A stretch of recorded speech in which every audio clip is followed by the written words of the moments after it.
अस्सलाम वालेकुम मेरे दोस्तों, मैं हूं आपका दोस्त मोहम्मद नवाज खान। आज हमारा टॉपिक है प्लानिंग, मनसूबाबंदी। मनसूबाबंदी होती क्या है? मनसूबाबंदी ये होती है कि आपके दिए हुए वक्त में दिया हुआ टारगेट को हासिल कर लें। ये है मनसूबाबंदी।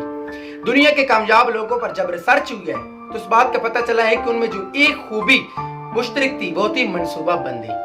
वो लोग मनसूबाबंदी करते थे। अगर वो सुबह घर से निकलते थे तो वो मनसूबाबंदी करते थे। वो प्लान करते थे कि मुझे अब घर से मैं निकल रहा हूँ, किस वक्त क्या काम करना है और किस वक्त क्या काम को खत्म करके वापस आना है।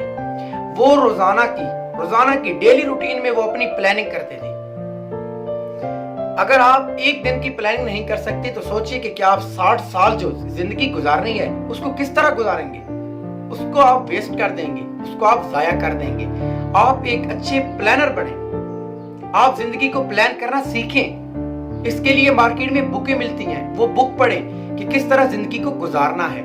जिंदगी का नाम क्या है, हम जिसे समझ रहे हैं क्या वो जिंदगी है या किसे गुजारनी चाहिए वो जिंदगी है। हम सब तो जिंदगी गुजार रहे हैं और प्लानिंग करके हम जिंदगी को जी सकते हैं। जिंदगी की वो खूबसूरत जो हम इस आंख से नहीं देख रहे वो इस आंख से देख सकते हैं। हम प्लानिंग करके सब कुछ अच्छा कर सकते हैं। हम अपने बुक को जो कोर्स हमें स्कूल में मिलता है 365 साल के दिन होते हैं, उसमें प्लान करके एक अच्छा नतीजा हासिल कर सकते हैं। हम जिंदगी में प्लान कर सकते हैं, अपनी गेमों में प्लान कर सकते हैं, अपनी फैमिली के साथ प्लानिंग कर सकते हैं। प्लानिंग को अपनाइए।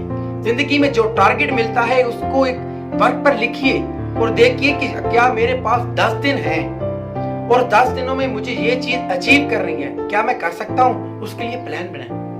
जब आप प्लान बनाना शुरू कर देंगे तो आप भी दुनिया के अजीम लोगों में शामिल